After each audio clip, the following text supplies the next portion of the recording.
أعوذ بالله السميع العليم من الشيطان الرجيم. بسم الله الرحمن الرحيم. السلام عليكم ورحمة الله وبركاته. إن الحمد لله والصلاة والسلام على رسول الله وعلى آله وصحبه ومن والاه. اللهم صل وسلم وبارك على سيدنا محمد الفاتح لما أغلق والخاتم لما سبق والناصر الحق بالحق والهادي إلى صراطك المستقيم وعلى آله وصحبه حق قدره ومقداره العظيم. أما بعد. Alhamdulillah, pertamanya dan selamanya kita bersyukur pada Allah Subhanahu wa taala yang masih lagi kita diberikan nikmat iman dan Islam. Kita bersyukur pada Allah masih diberikan lagi kepada kita nikmat nyawa dan nafas sehingga kita dapat gunakan nikmat-nikmat yang Allah Taala kurniakan ini sebagai suatu jalan untuk kita mendekatkan diri dengan Allah Subhanahu wa taala. Dan alhamdulillah pada malam ini kita berada di awal-awal bulan Hijrah, sempena sambutan Ma'al Hijrah ini. InsyaAllah sama-sama kita akan bermuzakarah, kita akan sama-sama berbincang berkenaan dengan hikmah daripada hijrah ini dan juga cabaran-cabaran di sebalik hijrah baginda Nabi SAW, dan juga cabaran untuk kita berhijrah, khususnya kita berada di fasa dunia menghadapi pandemik COVID-19 ini. Jadi tuan-tuan muslimin muslimat yang dirahmati Allah Subhanahu Wa Taala, malam ni ada yang bersama dengan kita daripada Google Meet dan juga daripada Facebook. Alhamdulillah, insya-Allah kita bersama-sama pada malam ini untuk kita merungkaikan berkenaan dengan hijrah yang setiap tahun saban tahun kita telah dengar daripada guru-guru kita, ustaz-ustaz kita berkenaan dengan apa perkara yang perlu kita hijrahkan setiap tahun sempena kita menyambut tahun baru ini. Jadi insya-Allah untuk memberkati majlis pada malam ini, marilah sama-sama kita buka majlis dengan bacaan doa. Mudah-mudahan kita diberikan oleh Allah Ta'ala kefahaman, kekuatan dan juga istiqamah dalam kita mengamalkan ilmu ni, insya-Allah. Bismillahirrahmanirrahim. نوينا التعلم والتعليم والتذكر والتذكير والنفع والانتفاع والإفادة والاستفادة والحث على التمسك بكتاب الله والسنة رسوله والدعاء إلى الهدى والدلالة على الخير ابتغاء وجه الله ومرضاته وقربه وثوابه. اللهم آمين. اللهم ارزقنا هداية للصواب وصدقا في القول وإخلاصا في النيات والأعمال. Terima kasih kepada pengurusan Surau Al-Husain di Bukit Kerayung kerana menganjurkan program yang baik ini. Mudah-mudahan kita semua diganjari oleh Allah Subhanahu wa taala. Jadi kita mulakan dengan firman Allah Subhanahu wa taala berkenaan dengan hijrah. Jadi dalam Al-Quran ini perkataan yang bermaksud hijrah ini ataupun kalimah-kalimah yang membawa maksud hijrah, berpindah, tinggal dan sebagainya, itu disebut di dalam Quran lebih kurang 28 kali. Lebih kurang 28 kali.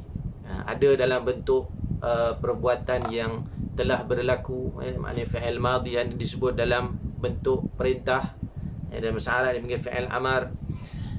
Dan mana Allah Subhanahu wa taala menyebut dalam surah Muddathir, surah Muddathir, Al-Muddathir itu pada ayat yang kelima, yang mana Allah Subhanahu wa taala menyebut berkenaan dengan perkara yang perlu kita jauhi, iaitu warrujza fahjur. Warrujza fahjur, bermaksud jauhilah daripada kejahatan. Fahjur, maka hendaklah kamu hijrah ataupun kamu jauhi. Dan di dalam surah Al-Muzammil, ini sebelah dia, Al-Muzammil, Al-Muddathir, pada ayat yang ke-10 Allah Subhanahu wa taala menyebutkan juga berkenaan dengan kalimah hijrah itu sendiri. Dalam firman Allah taala, a'udzubillahi minasyaitonirrajim, wasbir ala ma yaqulun. Hendaklah kamu bersabar ke atas perkataan yang telah dikatakan oleh mereka, wahjurhum hajran jamila, dan jauhilah dirimu daripada mereka dengan cara yang baik. Baik, tuan-tuan muslimin muslimat yang dirahmati Allah Subhanahu wa taala, dalam Al-Quran ni kalau kita sebut tadi ada lebih kurang 28 kali ataupun 28 tempat yang mana menunjukkan kepada hijrah itu sendiri. Pertama, maksud hijrah itu dari segi bahasa adalah perpindahan. Dari segi bahasa adalah perpindahan. Dari segi istilah pula adalah kita berpindah daripada satu keadaan kepada satu keadaan yang lain. Bahkan dalam kehidupan kita ini, sejak daripada alam roh lagi, Allah Subhanahu Wa Taala mentakdirkan kita duduk di alam hijrah. Maknanya kehidupan kita ni semua hijrah daripada alam roh. Kemudian Allah Subhanahu Wa Taala memerintahkan roh supaya masuk ke dalam jasad. Kita pindah daripada alam roh masuk ke alam janin. Ini hijrah namanya. Maknanya kehidupan yang Allah Taala susun ini dengan penuh SOP lah kita panggil, dengan penuh susunan. Semua ini merupakan sunnatullah. Jadi hijrah ataupun perubahan demi perubahan itu merupakan satu sunnah, ketetapan daripada Allah Subhanahu Wa Taala. Daripada alam roh ke alam janin. Allahumma salli Muhammad. Daripada alam janin masuk ke alam dunia. Daripada alam dunia kita berpindah ke alam asal kita, iaitu ke tanah, iaitu ke alam barzakh, dan seterusnya kita berhijrah ke alam akhirat. Inilah perjalanan kehidupan kita, siapa pun. Sebab tu di atas dunia ni kita tidak boleh mendabik dada. Siapa pun kita, ada pangkat besar ke, ada duit banyak ke, ada tanah luas ke, ada gelaran yang besar ke, semua perjalanan hijrahnya adalah sama dan ketetapan daripada Allah Subhanahu Wa Taala. Dan juga dalam hadis Nabi SAW menyebutkan hijrah itu, la hijrata ba'dal fathi. Tiada hijrah selepas daripada pembukaan kota Mekah. Walakin jihadun wa niyah. Akan tetapi yang kita katakan hijrah itu adalah dari segi jihad. Maknanya jiwa kita nak jihad fi sabilillah. Kita nak tinggalkan sifat yang buruk kepada sifat yang baik. Itu ada dalam agama kita. Wan niyah, dan juga niat kita. Sebab itu niat-niat yang baik setiap hari kita tajdid, perbaharui niat, itu merupakan suatu hijrah. Merupakan suatu hijrah. Wa idza stunfirtum fanfiru, kata Nabi SAW, apabila kamu diperintahkan untuk keluar berjihad, maka hendaklah kamu keluar berjihad. Inilah yang kita katakan tadi adalah maksud daripada hijrah itu sendiri. Yang kita faham, hijrah ni berpindahan satu tempat ke satu tempat. Jadi kalau kita selidik semula kehidupan kita ni daripada alam alam janin, keluar sebagai bayi, kemudian Allah hijrahkan umur kita semakin hari semakin bertambah, maka perpindahan demi perpindahan itu, itu juga disebut sebagai hijrah. Daripada kita dulu seorang yang jahil, kita mengaji sampai kita jadi orang alim, itu juga dipanggil satu hijrah. Daripada dulu kita tidak kenal kepada Allah, sekarang kita mengaji agama, kita kenal kepada Allah, maka itu juga merupakan hijrah. Jadi maksud hijrah ni adalah satu perkara yang sangat luas, dan malam ini kita nak kupas ataupun kita nak kongsikan tentang cabaran-cabaran. Dalam kita nak hijrah kepada Allah ni, ada saja cabaran-cabaran yang telah Allah Ta'ala tetapkan dan Allah Ta'ala uji kita. Sahabat-sahabat, tuan-tuan muslimin muslimat yang dirahmati Allah Subhanahu Wa Ta'ala, kita kembali kepada sirah Nabi SAW. Jadi kita nak ambil hijrah yang paling mulia, hijrah yang paling afdal, mestilah kita merujuk kepada insan yang paling mulia dan afdal. Kita melihat kepada kehidupan baginda Nabi SAW, yang mana kehidupan Nabi SAW sejak daripada Nabi dilahirkan, Nabi merupakan orang yang paling banyak diuji oleh Allah. Sebab itu bila kita kata kita hari ini kita tengok masalah kita, mungkin kita menghadapi sakit, kita hadapi kesusahan, kematian, tetapi itu hanyalah secebis daripada ujian Allah Subhanahu Wa Taala. Allah sebut dalam Quran, walanabluwannakum bisyai'in, dan pasti kami akan menguji kamu bisyai'in. Kalau kita mengaji bahasa Arab, ba tu dia panggil ba tab'id, ba yang bermaksud sebahagian, sikit saja. Bisyai'in, syai' itu sesuatu, minal khauf, daripada ketakutan yang Allah Ta'ala ciptakan. Allah Ta'ala uji kita hari ini takut dengan wabak contoh, sedikit saja, tidak kita tidak menghadapi seperti mana dihadapi oleh para nabi dan rasul. Wal ju', sedikit daripada kelaparan, ya. Wa naqsim minal amwal, sedikit harta kita mungkin berkurangan, mungkin sebab kita kena separuh gaji kan, PKP ni kerja daripada rumah, mungkin kedai tutup, tak dapat berniaga, sedikit sebenarnya, ya. Wa naqsim minal amwal wal anfusi, dan juga kematian, ya. Wathamarat, dan juga hasil mahsul daripada Allah Subhanahu Wa Taala yang mungkin di kala ini kita tertahan, seolah-olah kita rasa rezeki ni macam sikit. Tetapi kata ulama, ya, kalau kita baca dalam kitab Hikam, Syekh Ibn Athaillah Sekandari rahimahullah mengatakan apa dia? Ainul ata, sebenar-benar pemberian itu adalah al-man'u, iaitu tertegahnya mendapat nikmat itu. Jadi bila kita tertegah mendapat kenikmatan dunia ini, secara automatik pemikiran ataupun jiwa kita akan kembali kepada Allah Subhanahu Wa Taala. Maka ulama kata jiwa yang kembali kepada Allah itulah merupakan sebesar-besar nikmat. Merupakan sebesar-besar nikmat. Ya, kadang-kadang contoh kita tengoklah pada hari ini, mungkin kita rasa duit itu diperlukan, ya. Tetapi ada kalanya Allah Ta'ala uji. Mungkin duit kita kurang, ataupun hari itu kita berniaga tak ada pendapatan. Maka sebenarnya Allah Ta'ala nak bagi sesuatu, nak bagi tahu kepada kita bahawa walaupun kau tak dapat dunia, tetapi aku bagi engkau satu anugerah, satu rezeki yang bila engkau rasa susah, jiwa engkau akan kembali kepada aku. Yang ini kembali pada Allah Subhanahu Wa Ta'ala. Inilah hijrah sebenarnya. Hijrah jiwa kita, ya, yang mana kalau kita dapat hijrahkan lebih awal hati dan jiwa kita ini, ya, kepada Allah Subhanahu Wa Taala, maka segala masalah dunia akan menjadi mudah. Jadi tuan-tuan muslimin-muslimat yang dirahmati Allah Subhanahu Wa Taala, ya, kita lihat dalam kehidupan Nabi SAW dalam peristiwa hijrah. Jadi hijrah baginda SAW ini yang selalu kita baca, Nabi SAW berhijrah daripada Mekah ke Madinah. Jadi sebelum daripada itu telah berlaku beberapa peristiwa yang besar, khususnya yang berlaku di kalangan para sahabat yang hidup, ya, sezaman dengan Nabi SAW. Para sahabat diuji. Para sahabat ni diuji oleh Allah Subhanahu Wa Taala dengan apa? Dengan berbagai ujian, dengan berbagai tekanan. Sehingga ada sahabat mengatakan, ya Rasulullah, bilakah kita nak hijrah? Maka, ya, baginda SAW bagi tahu, ya, aku belum menerima wahyu daripada Allah Taala. Nampak tak betapa patuhnya baginda Nabi SAW atas perintah Allah, ya. Nabi kata belum lagi hijrah, maka sahabat pun kata tak apa, kita tak hijrah. Sehinggalah tekanan demi tekanan berlaku, ya. Dan juga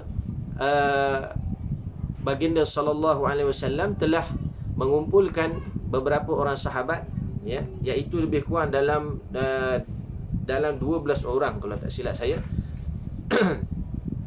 Yang mana inilah hijrah yang pertama berlaku di kalangan para sahabat. Mereka berhijrah menuju ke mana? Menuju ke Habsyah. Habsyah ni kalau kita tengok dalam peta dunia, kita akan tengok dia berada di bawah negara Mesir kalau tak silap, ya.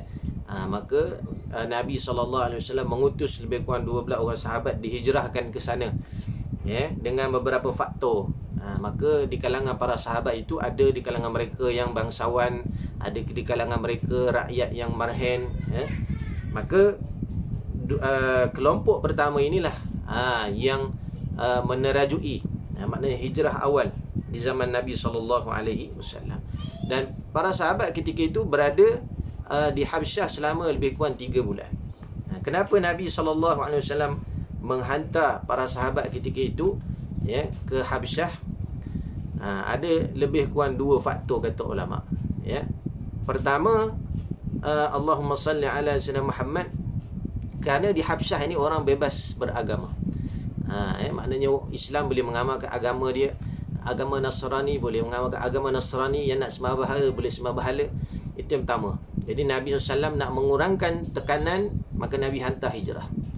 Nabi hantar hijrah para sahabat pergi ke Habsyah kali pertama lebih kurang 12 orang, dan mereka duduk di sana selama lebih kurang 3 bulan.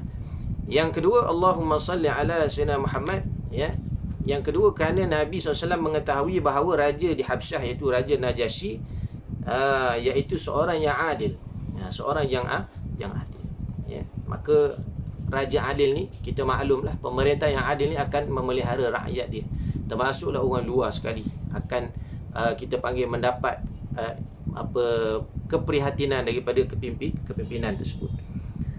Jadi sahabat-sahabat yang rahmati Allah SWT, ini peristiwa yang pertama berlaku dalam Islam. Hijrah 12 orang sahabat, itulah dipanggil sebagai hijrah pertama, iaitu daripada Habsyah. Kemudian, ya, bila mana 12 tadi pulang, ya, maka ketika itulah berlaku pemboikotan. Itulah bahasa ni kan, boikot lah. Berlaku, kalau kita baca dalam sirah Nabi SAW, boikot besar-besaran kaum musyrikin Mekah kepada keluarga Bani Hashim dan Bani Muttalib. Inilah yang memberikan tekanan yang cukup hebat kepada Nabi SAW, ya, dan juga para sahabat, yang terpaksa mereka ini hidup dalam keadaan yang sangat susah. Dikatakan para ulama sirah, ketika Nabi SAW dan ahli keluarganya bersama dengan para sahabat diuji dengan tahun boikot ini, ya, maka para sahabat ridwanullahi alaihim ajmain hanya memakan, ya, daun-daun kering, memakan ranting-ranting, ya, memakan biji-biji kurma yang berbaki, ya. Jadi orang-orang musyrikin Mekah ketika itu boikot, ya, para sahabat, orang-orang Islam boikot keturunan Nabi SAW, Bani Hashim, Bani Muttalib, kerana mereka tak suka dengan Islam. Jadi tekanan yang begitu kuat ini, ya, dalam waktu itu ada sahabat-sahabat yang diseksa, ya. Dalam waktu tersebut juga ada dibuat bai'ah ataupun perjanjian oleh orang musyrik dengan baginda Nabi SAW, ya. Maknanya perjanjian itu berat sebelah, seolah-olah yang akan menang adalah orang musyrik, ya, musyrikin ketika itu, dan digantung piagam itu ataupun perjanjian itu di Kaabah. Antaranya, ya, kita tengok macam mana Nabi SAW dan juga para sahabat diboikot waktu itu. Peristiwa ni berlaku setelah mana hijrah pertama tadi, hijrah ke Habsyah kali pertama. Antaranya iaitu tidak boleh mengahwinkan anak-anak perempuan. Maknanya betapa bencinya musuh-musuh Islam ketika itu, tak bagi anak-anak perempuan mereka ni berkahwin dengan maknanya dengan orang Islam lah, ya. Maknanya dakwah secara perkahwinan tu agak payah waktu itu. Dan yang kedua, tidak boleh bermuamalah, tidak boleh jual beli, ubat pun tak ada. Kalau orang Islam jual barang, kamu jangan beli. Kalau orang Islam nak beli, kamu jangan jual. Inilah yang berlaku, ya, yang mana menjadi satu tekanan yang cukup besar kepada para sahabat yang ketika itu mempertahankan Islam di Mekah. Akhirnya dengan izin Nabi SAW, Nabi mengutuskan, ya, maknanya hijrah kali kedua. Ini yang lebih ramai, iaitu hijrah ke Habsyah kali kedua, ya, iaitu bilangan mereka mencapai 102 orang. Mencapai 102 orang. 83 orang lelaki dan 19 orang perempuan. Kita tengok Nabi SAW, adakah Nabi hijrah ketika itu? Jawapannya tidak. Nabi berada di Mekah bersama dengan Sayyidina Abu Bakar, bersama dengan Sayyidina Ali karamallahu wajhah, ya, mempertahankan kedudukan orang Islam ketika itu. Dan kata para ulama sirah bahawa Nabi SAW, ya, mengutuskan para sahabat tadi pada hijrah kedua menuju ke Habsyah, iaitu tanpa pengetahuan orang-orang musyrik. Yang ini satu strategi yang cukup hebat, yang mana kita kena faham, ya, baginda Nabi SAW ni mempunyai sifat fatanah, mempunyai sifat bijaksana. Dalam Nabi nak menguruskan masyarakat ketika itu yang agak tertekan pun, maka Nabi merancang strategi yang cukup baik.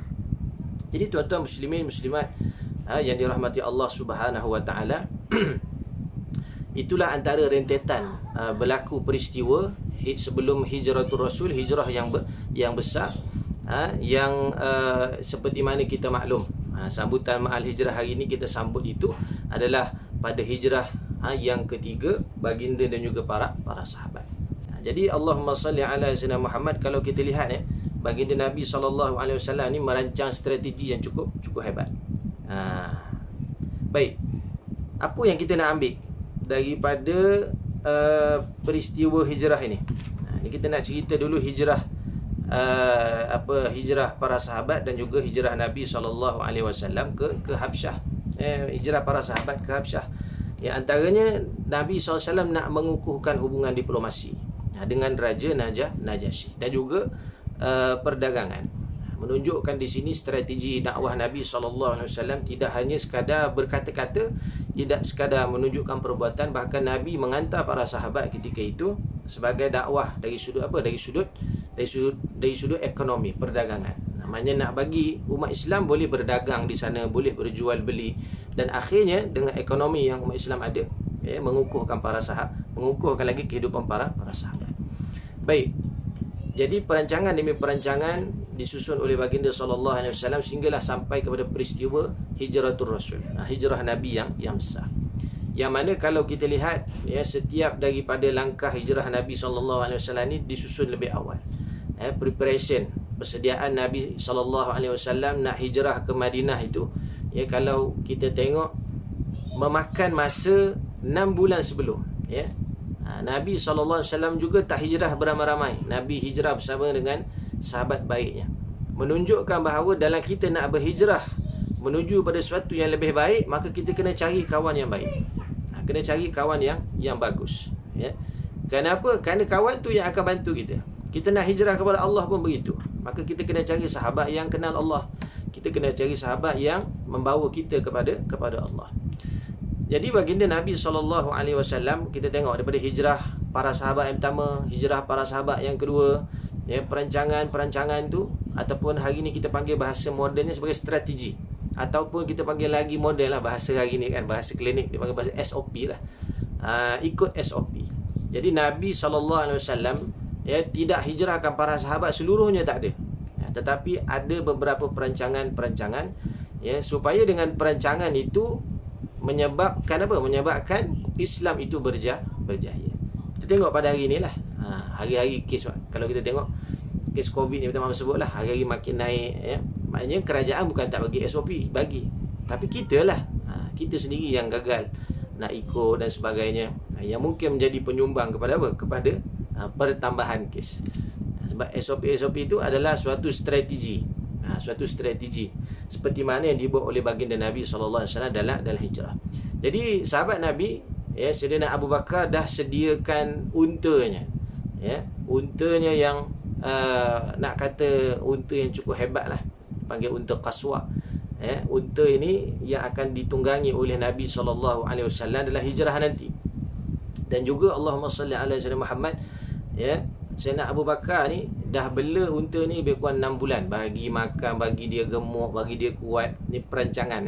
Sehinggalah satu malam didatangi baginda Nabi Sayyidina Abu Bakar didatangi oleh baginda Nabi SAW, yang memerintahkan ketika itu untuk berhijrah.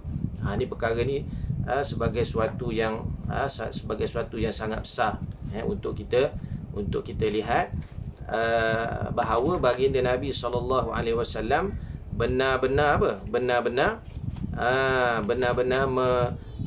menunggu akan perintah Allah Subhanahu Wa Taala untuk berhijrah. Sebab tu hijrah ni kalau kita kaji secara mendalam, banyak perkara-perkara yang kita kalau ikut, maka kita akan berjaya dalam hidup. Masya-Allah. Baik. Kemudian rentetan, kalau kita tengok daripada Nabi datang kepada rumah Sayyidina Abu Bakar As-Siddiq, datang pula pada malam, hijrah hanya pada malam hari. Hijrah ni senyap-senyap. Sebab tu bila kita nak hijrah ni, kita nak jadi baik, kita tak perlu bagi tahu orang pun, tak perlu buat press conference ke, tak perlu bagi pengumuman hari ni saya nak berubah lah jadi baik, tak perlu. Jadi kita perlukan kawan yang baik saja. Kita perlukan kawan yang baik, yang dipanggil sebagai sahabat, yang membimbing kita dunia dan akhirat. Baik. Kemudian bermulalah perjalanan baginda Nabi SAW. Bermula perjalanan hijrah Nabi SAW dengan penuh strategi. Saya nak sebutkan sedikit strategi-strategi Nabi SAW ni supaya kita tengok dalam kehidupan kita di alam di zaman pandemik ni dapat kita gunakan, dapat kita manfaatkan. Baik. Jadi Nabi SAW mula hijrah.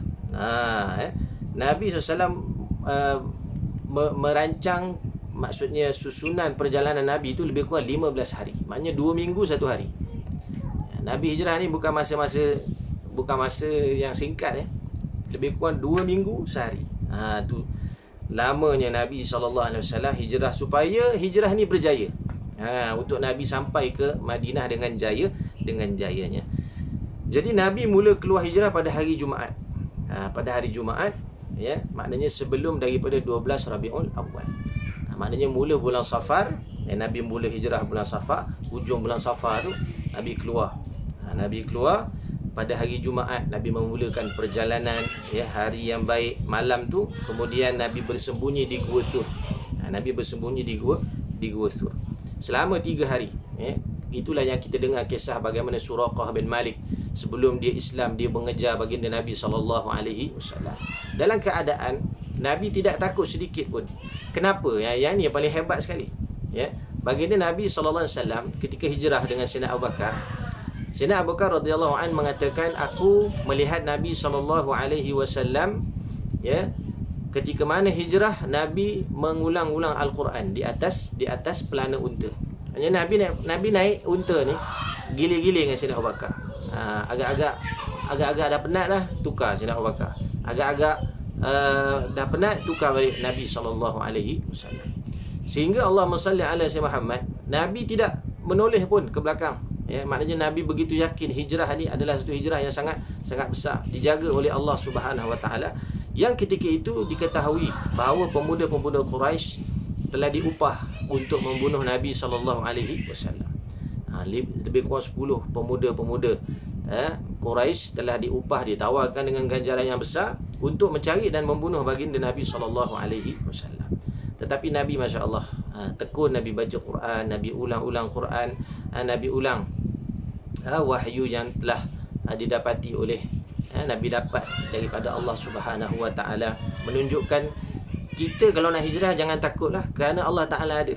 Ketika kita berniat untuk berubah menjadi baik, maka kita kena teruskan dengan amalan-amalan yang soleh, amalan-amalan yang membawa kita dekat dengan Allah Subhanahu Wa Taala. Jadi ini sifat Nabi SAW, yang mana ketika itu Nabi tahu ada orang yang kejar daripada belakang, tapi Nabi tidak takut. Hari ni bila kita nak hijrah, kita takut. Takut apa? Takut kawan kata. Takut kawan kata ni, Ustaz, saya baru nak hijrah ni, nak berjinak-jinak dengan surau ni, nanti ada orang kata saya ni ustaz pula. Jangan fikir orang kata. Lihat sikap Nabi SAW. Nabi cukup yakin dengan Allah Subhanahu Wa Taala, sehinggalah kalau kita tengok Suraqah mengejar Nabi SAW, mengejar, dikejarnya sekali sampai kepada Nabi SAW, lalu terbenam kudanya. Kalau kita baca dalam sirah kan, terbenam kudanya dalam jerelus pasir. Kemudian dia naik lagi. Jadi Suraqah bin Malik ni seorang pemuda yang cukup hebat. Kejar lagi Nabi SAW. Nabi tak menoleh pun kepada dia. Sayyidina Abu Bakar ni tengok, ya Allah, ini bahaya ni Nabi SAW ni. Tapi Nabi tak tengok. Sehinggalah Suraqah benar-benar sampai di hadapan Nabi SAW. Suraqah sampai depan Nabi SAW. Lalu Suraqah memegang baju Nabi. Dari riwayat dikatakan memegang baju Nabi SAW dan menghunuskan pedang kepada Nabi kita, Nabi Muhammad SAW.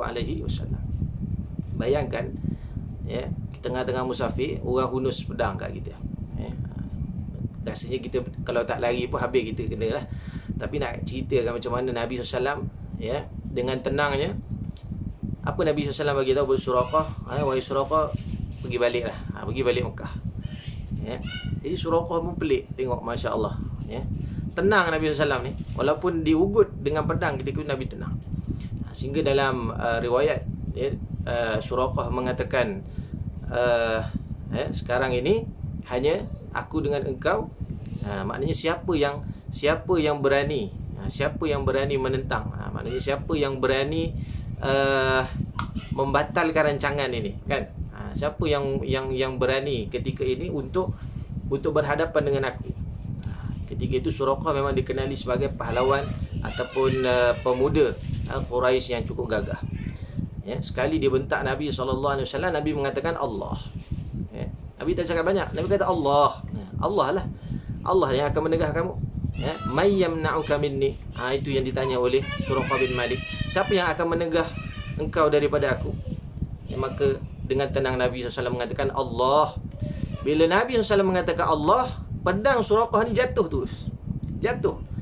Jadi Suraqah pun pelik, Masya Allah. Ya, ada nama yang dia tak pernah dengar. Bila Nabi SAW sebut, maka terus apa?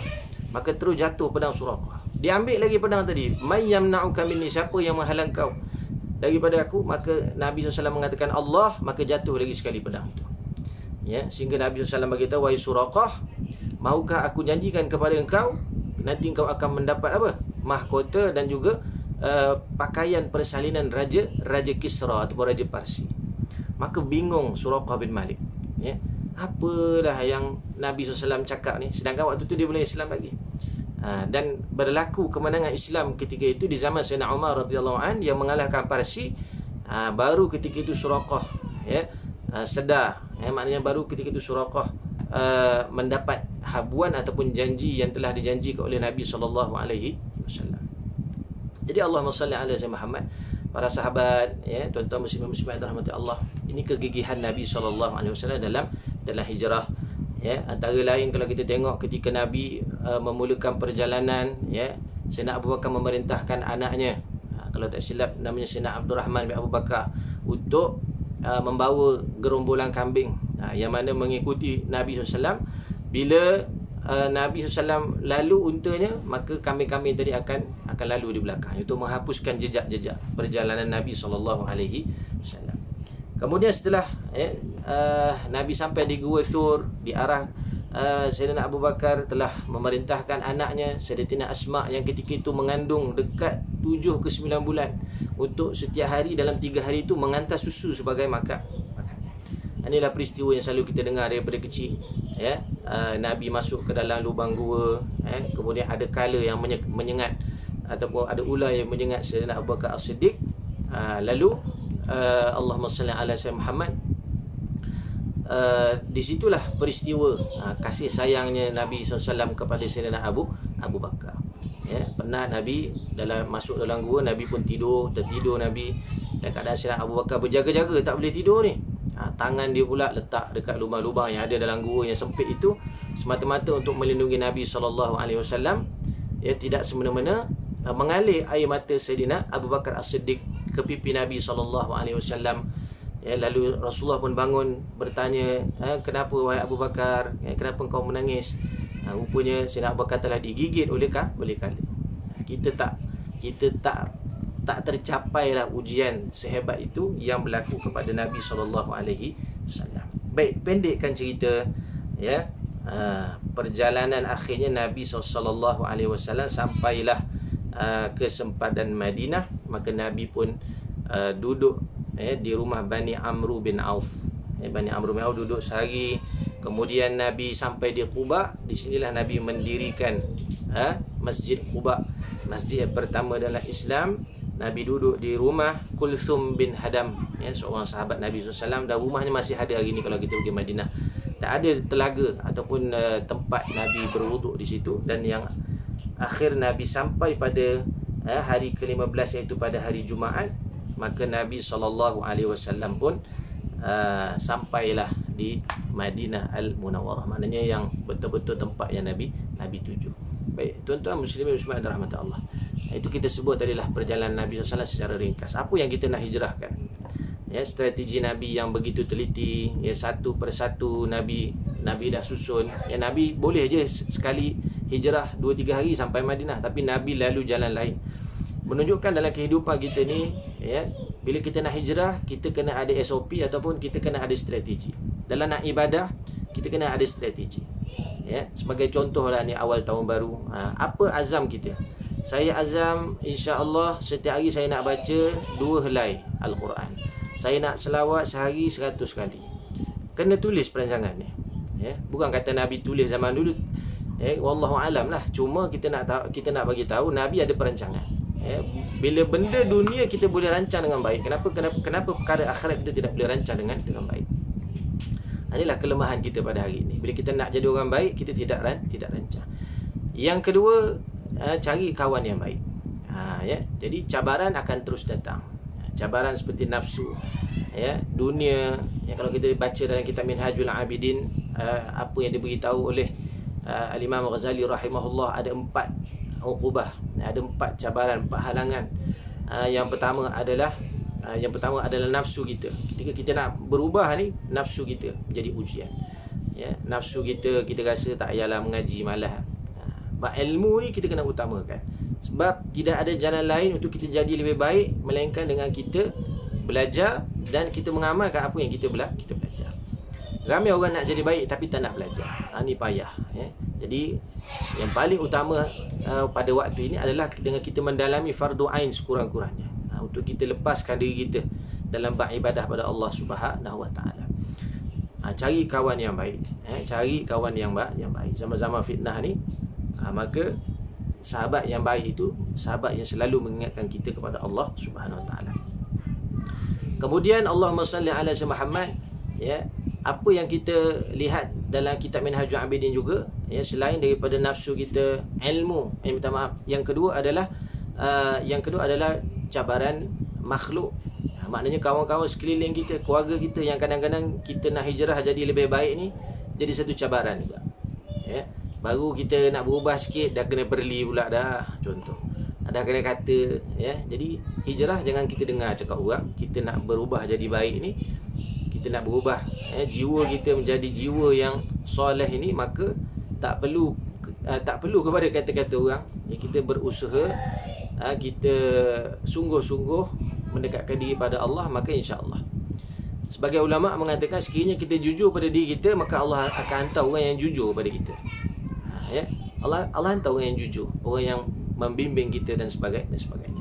Yang ketiga, Allahumma salli ala Muhammad, perkara yang dianggap sebagai cabaran juga dalam hijrah ini adalah dunia.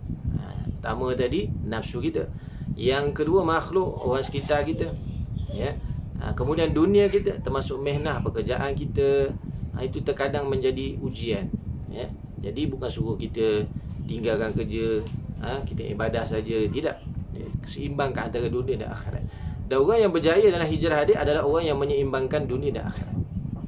Adil, maksudnya bersifat wasatiyah, ya, pertengahan. Akidahnya pun akidah yang wasatiyah, akidah yang sederhana, ya, akidah yang kita panggil kepercayaan kepada Allah Subhanahu Wa Taala dalam keadaan, ya, dia mampu menguruskan dunia dan akhiratnya dengan baik.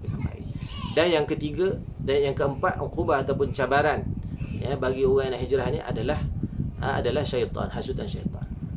Diri kita kan, bila kita nak berhijrah, ya, kita tengok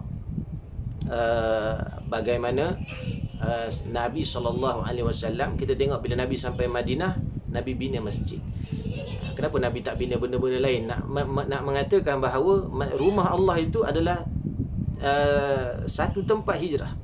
Maknanya kalau kita mampu pergi rumah Allah, ya, itu satu penghijrahan yang baik, sebagai satu tempat rahmat, sebagai satu pusat untuk kita menumpukan diri kita pada Allah Subhanahu Wa Taala, pusat untuk kita menimba ilmu.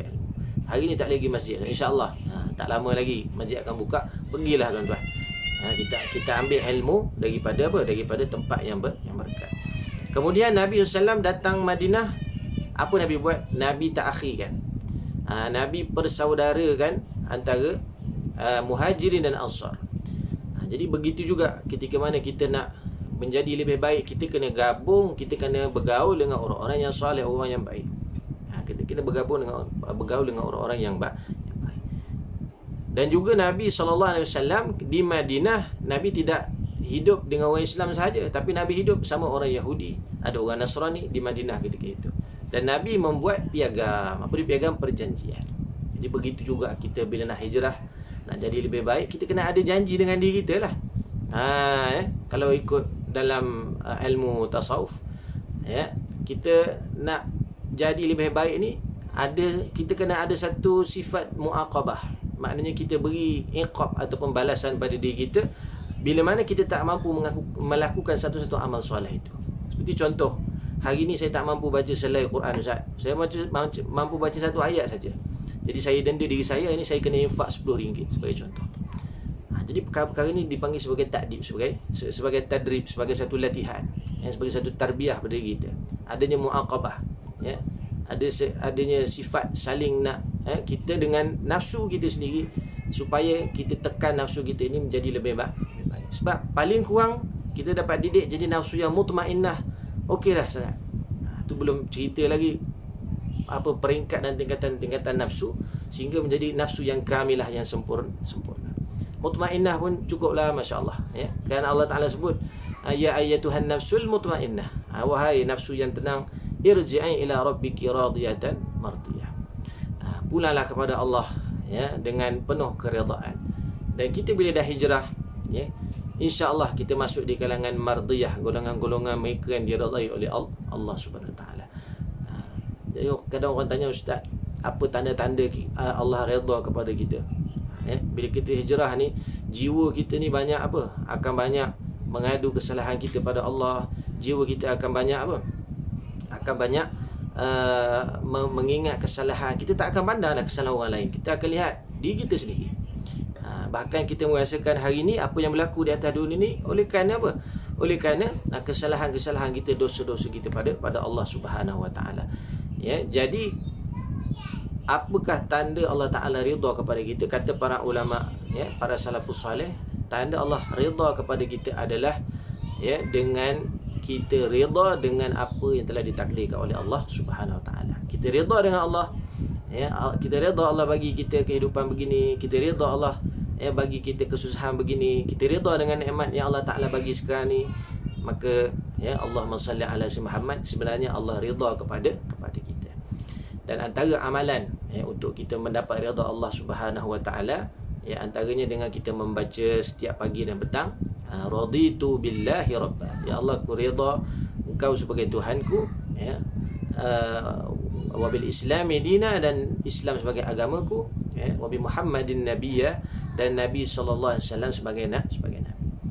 Baiklah tuan-tuan muslimin muslimat rahmati Allah Subhanahu Wa Taala, itulah yang kita nak kupaskan berkenaan dengan hikmah peristiwa hijrah Nabi SAW dan cabaran-cabaran kita dalam kita nak berhijrah kepada Allah.